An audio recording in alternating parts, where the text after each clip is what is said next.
ಅಲ್ಲಲ್ಲ, ಈಗ ನಾನು ನಿಮಗೆ RSS ಬಗ್ಗೆ ರಿಜಿಸ್ಟ್ರೇಷನ್ ಮಾಡ್ಕೊಳ್ಳಿ ಅಂತೇಳಿ ಯಾರು ಗೃಹ ಮಂತ್ರಿಗಳು ಹೇಳಿದ್ದನ್ನು ಹೇಳ್ತಾ ಇರ್ತಾರೆ. ಇವರು ಅದೆಲ್ಲ ಹೇಳ್ತಾರೆ. ನಾನು ಗೃಹ ಮಂತ್ರಿ ಮೊನ್ನೆ ಹೇಳಿದೆ, ಇವತ್ತು ಹೇಳ್ತಾ ಇದ್ದೆ. ಹೆಚ್ಚು ಕಡಿಮೆ 80,000ದಿಂದ 1,00,000 ಪೊಲೀಸ್ ಇರುವಂಥ ಇಲಾಖೆ. ಆ ಇಲಾಖೆಯಲ್ಲಿ ಸುಮಾರು 6-7 ವಿಭಾಗ ಬರುತ್ತೆ. ಈ ನಾಗರಿಕ ಪೊಲೀಸ್ ಬರುತ್ತೆ, ಸಶಸ್ತ್ರ ಮೀಸಲು ಪಡೆ ಬರುತ್ತೆ, ಸಂಚಾರಿ ಪೊಲೀಸ್ ಬರುತ್ತೆ, ಅಪರಾಧ CID CCB ಬರುತ್ತೆ, CID AST ಬರುತ್ತೆ, ಅಗ್ನಿಶಾಮಕ ದಳ ಬರುತ್ತೆ, ಗೃಹರಕ್ಷಕ ದಳ ಬರುತ್ತೆ. ಇದೆಲ್ಲವೂ ಇರುತ್ತೆ.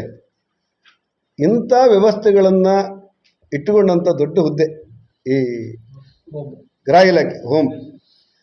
ಇಡೀ ಕರ್ನಾಟಕ ರಾಜ್ಯದ 6.5 ಕೋಟಿ ಜನರ ಹಿತ ಕಾಯುವಂಥ ಮತ್ತು ಶಾಂತಿ ಸುವ್ಯವಸ್ಥೆ ಕಾಯಬಲ್ಲ, ಎಲ್ಲಕ್ಕಿಂತ ಹೆಚ್ಚಾಗಿ ಶಾಲೆ ಎದುರುಗಡೆ ಮಾದಕ ದ್ರವ್ಯಗಳನ್ನು ಮಾರಾಟ ಮಾಡುವಂಥ ದೂರುಗಳಿರುವಂಥ, ಅದನ್ನು ನಿಯಂತ್ರಣ ಮಾಡಬಹುದಾದಂಥ, ಶಾಂತಿ ಮತ್ತು ನೆಮ್ಮದಿ ಕೊಡಬಹುದಂಥ ದೊಡ್ಡ ಇಲಾಖೆ ಪ್ರಿಯಾಂಕ ಖರ್ಗೆಗೆ ಜವಾಬ್ದಾರಿ ಕೊಟ್ಟಿದ್ದಾರೆ.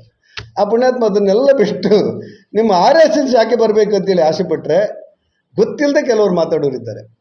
ಉದಾಹರಣೆಗೆ ಶಂಕರ್ ದಯಾಳ್ ಶರ್ಮಾ ಅನ್ನುವಂಥ ಹಿಂದಿನ ರಾಷ್ಟ್ರಪತಿ ಒಬ್ಬರು, ನಿಮ್ಗೆ ನೆನಪಿದ್ರೆ ರಾಷ್ಟ್ರಪತಿ ಒಬ್ಬರು, ರಾಷ್ಟ್ರೀಯ ಸ್ವಯಂ ಸೇವಕ ಕಾಂಗ್ರೆಸ್ಸಿನವರು, ರಾಷ್ಟ್ರೀಯ ಸ್ವಯಂ ಸೇವಕ ಸಂಘದ ಕಚೇರಿಗೆ ನಾಗ್ಪುರಕ್ಕೆ ಹೋಗ್ತಾರೆ. ನೋಡಿದ ನಂತರ ಹೇಳ್ತಾರೆ, ರಾಷ್ಟ್ರ ಕಟ್ಟುವಂಥ ಕೆಲಸವನ್ನು ನೀವು ಮಾಡ್ತಾ ಇದ್ದೀರಿ ಅಂತೇಳಿ.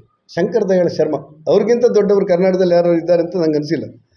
ನಾನು KPCC ಅಧ್ಯಕ್ಷರಾದ ಹರಿಪ್ರಸಾದ್ರಿಗಾಗಲಿ ಮತ್ತು ಗೃಹ ಮಂತ್ರಿ ಪ್ರಿಯಾಂಕ ಖರ್ಗೆ ಆಗಲಿ, ನಿಮಗೇನಾದರೂ ಆತಂಕ ಇದ್ದರೆ ಅದನ್ನು ನಿವಾರಣೆ ಮಾಡಿಕೊಳ್ಳಿ.